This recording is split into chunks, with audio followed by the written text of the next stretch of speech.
नमस्कार दोस्तों। आज हम राजस्थान के प्रीवियस जो एग्ज़ाम रहे हैं, रीट या पटवार की बात की जाए, लैब असिस्टेंट हुआ या आरएस की बात की जाए, जिन एग्ज़ाम्स में हिस्ट्री से संबंधित जो सवाल आए हैं उनके बारे में हम डिस्कस करेंगे। पहली बात ये है कि हम जब कभी भी वीडियो शुरू करते हैं उससे पहले कुछ करंट अफेयर्स की भी बात करते हैं जो न्यूज़ में रहती है। मैंने पिछली वीडियो में बात की थी कि राजस्थान टूरिज्म का जो स्लोगन है वो राजस्थान सरकार ने बदल दिया था 2019 में, और उसे बदल कर वापस पधारो हमारे देश कर दिया था। पहले जब बीजेपी की सरकार थी तब उस टाइम पे जाने क्या दिख जाए था। अभी हमारे राजस्थान के वर्तमान में जो शिक्षा मंत्री हैं तो दोस्तों वो हैं गोविंद सिंह डोटासरा जी। और यूनियन की बात की जाए यानी सेंट्रल की बात की जाए तो वहाँ पर एमएचआरडी मिनिस्टर जो है मानव संसाधन विकास मंत्रालय, जिसका फुल नेम है ministry of human resource development, उसके मिनिस्टर हैं रमेश पोखरियाल जी। और राजस्थान में चिकित्सा मंत्री जो हैं डॉक्टर रघु शर्मा जी हैं। और वही बात सेंटर की जाए तो वहाँ पर जो चिकित्सा मंत्री है वो है डॉक्टर हर्षवर्धन सिंह जी। अब बात करते हैं दोस्तों, जो आपके सामने स्क्रीन पर जो सवाल दिख रहे हैं उनके बारे में हम डिस्कस करेंगे। ऑब्जेक्टिव टाइप सवाल है। उससे पहले मैं आपसे एक रिक्वेस्ट करना चाहूँगा, अगर आपको वीडियो अच्छा लगे तो दोस्तों सब्सक्राइब जरूर करना, जिससे आगे आने वाले टाइम में आपके पास में वीडियो आती रहे। सबसे पहला सवाल आपके सामने, कवि बांधव की उपाधि किस शासक को प्राप्त थी? कवि बांधव की उपाधि किस शासक को प्राप्त थी? ऑप्शन है आपके सामने, विक्रमराज चतुर्थ, पृथ्वीराज चौहान तृतीय, अजयराज और अर्णोराज। बताइए। विक्रमराज चतुर्थ इसका आंसर रहेगा दोस्तों। और विक्रमराज चतुर्थ का दूसरा नाम यानी कि इनकी उपाधि है, इन्हें बिसल देव भी कहते हैं। बिसल देव की उपाधि प्राप्त है इनको। और इनके काल को चौहानों का स्वर्ण काल माना जाता है। इनका जो काल काल था 1158 से 1163 के बीच का कार्यकाल रहा था इनका। और इनके काल को चौहानों का स्वर्ण काल कहा जाता है। इन्हें विद्वानों का आश्रयदाता भी कहते हैं। इन्हें विद्वानों का आश्रयदाता कहते हैं। विक्रमराज चतुर्थ यानी बीसल देव, इनको विद्वानों का आश्रयदाता, विद्वानों का आश्रयदाता होने के कारण जयानक भट्ट ने इन्हें कवि बांधव की उपाधि दी थी। इन्हें कवि बांधव की जो उपाधि दी थी दोस्तों, कवि बांधव की उपाधि इनको जयानक भट्ट ने इन्हें कवि बांधव की उपाधि दी थी। कवि बांधव की उपाधि जयानक भट्ट ने दी थी इनको, भट्ट ने। दूसरा सवाल है आपके सामने, चौहान राजवंश का संस्थापक कौन था? बताएं। वासुदेव, अर्णोराज, सोमेश्वर, पृथ्वीराज तृतीय। बताएं कौन था दोस्तों? इसका आंसर रहेगा वासुदेव चौहान। वासुदेव ने चौहान वंश की स्थापना की थी। 551 ईस्वी में इन्होंने चौहान वंश की स्थापना की थी। चौहान वंश की स्थापना इन्होंने सपाद लक्ष्य दोस्तों, सांबर झील के आसपास का जो 35 किलोमीटर का एरिया है उसे सपाद लक्ष्य कहते हैं। और ये सपाद लक्ष्य 1.25 लाख यानी कि 1.25 लाख गांवों से मिलकर ये बना है। 1.25 लाख गांवों से मिलकर ये बना है। और जब इन्होंने चौहान वंश की स्थापना की थी सपाद लक्ष्य में, उस टाइम पे इन्होंने अहिछत्रपुर को अपनी राजधानी बनाया था। तीसरा सवाल है दोस्तों, किस मत के अनुसार चौहान ब्राह्मण वंशी थे? ऑप्शन है सूर्यमल मिश्रण, दशरथ शर्मा, हमीर महाकाव्य, विलियम क्रुक। इसका जो आंसर रहेगा वो है दशरथ शर्मा। यानी कि दशरथ शर्मा के अनुसार चौहान क्या थे? ब्राह्मण वंशी थे। और बात की जाए इनकी उत्पत्ति के बारे में, तो चंद्रवरदाई, मूणोत नैन्सी, सूर्यमल मिश्रण के अनुसार ये जो चौहान है उनकी उत्पत्ति गुरु वशिष्ठ के अग्निकुंड से हुई। गुरु वशिष्ठ के अग्निकुंड से हुई। चंद्रवरदाई, मूणोत नैन्सी के अनुसार। और अगर बात की जाए विलियम क्रुक, जो आपके सामने दिख रहा होगा, चौथा ऑप्शन है विलियम क्रुक और जेम्स टोड। विलियम क्रुक और जेम्स टोड के अनुसार चौहान क्या थे? विदेशी थे। चौहानों को ये विदेशी मानते, ये खुद विदेशी थे तो ये बोलते हैं कि ये विदेशी हैं। ब्राह्मण थे दशरथ शर्मा जी, इन्होंने कहा कि चौहान ब्राह्मण हैं।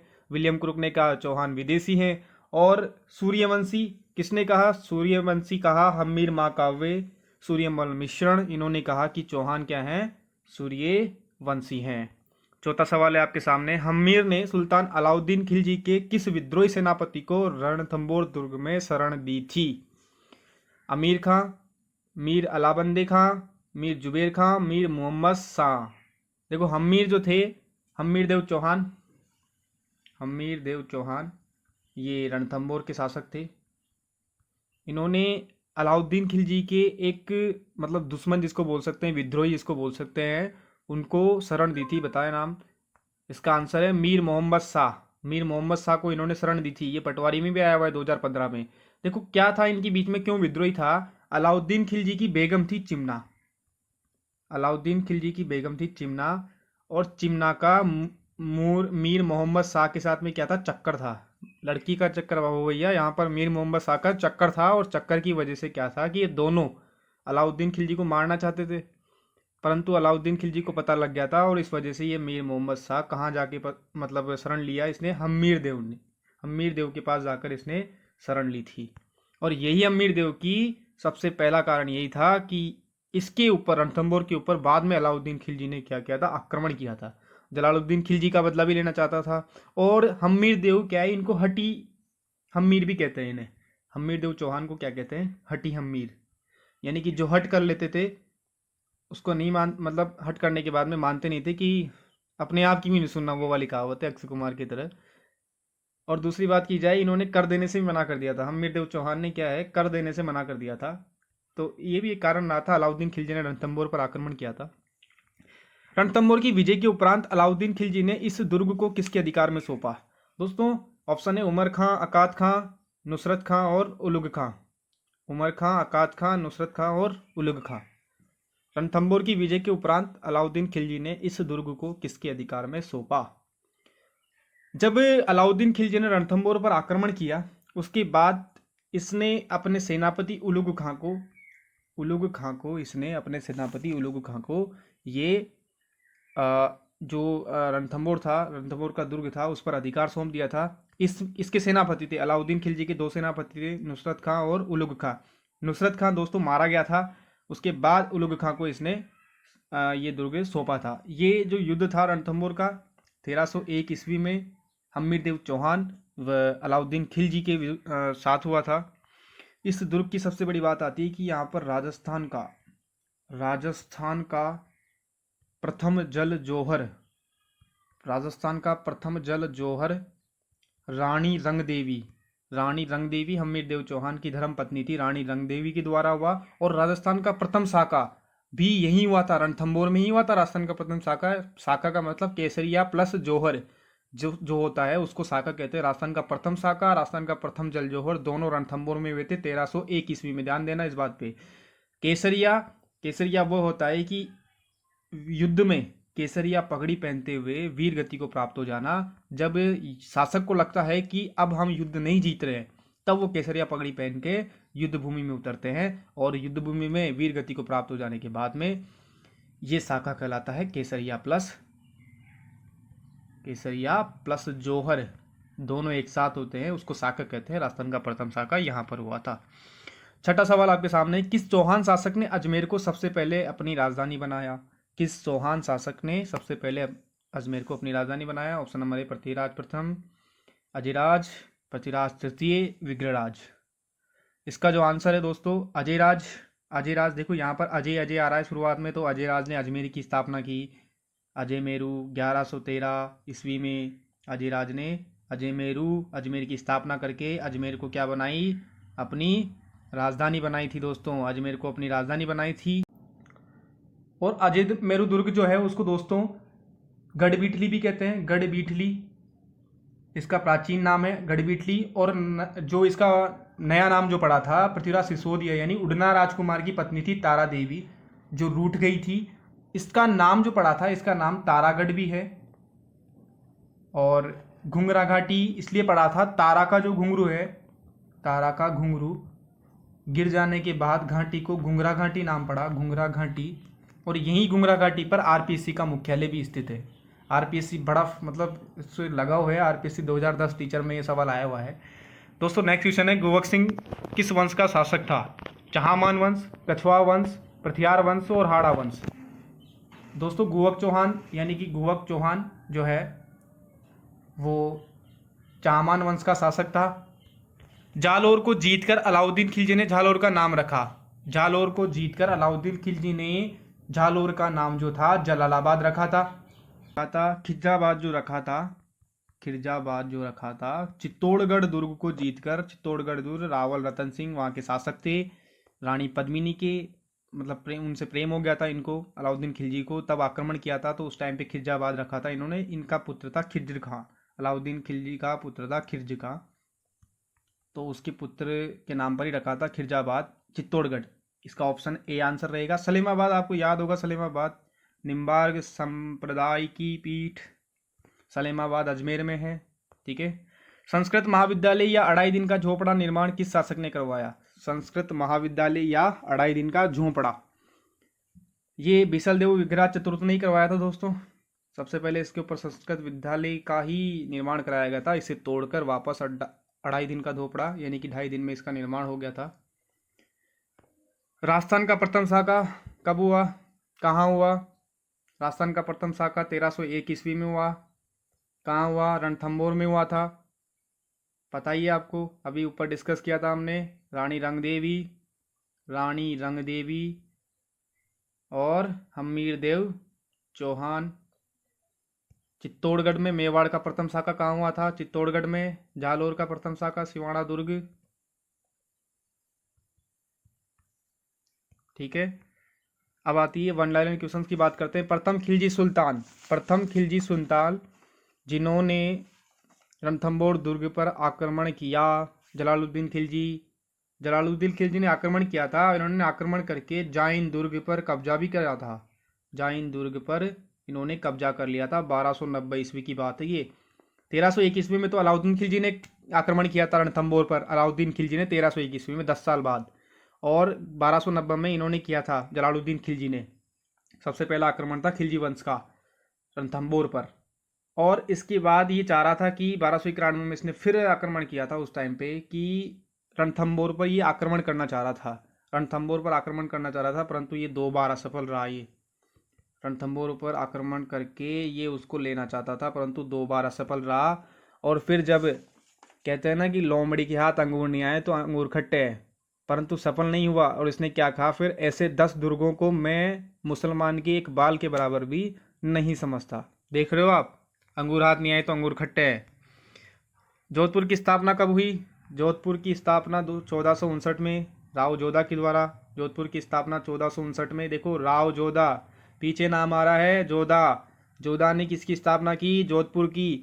राव जोधा के पुत्र राव बीका ने क्या किया था? बीकानेर की स्थापना की थी। राव बीका ने बीकानेर की स्थापना की थी दोस्तों।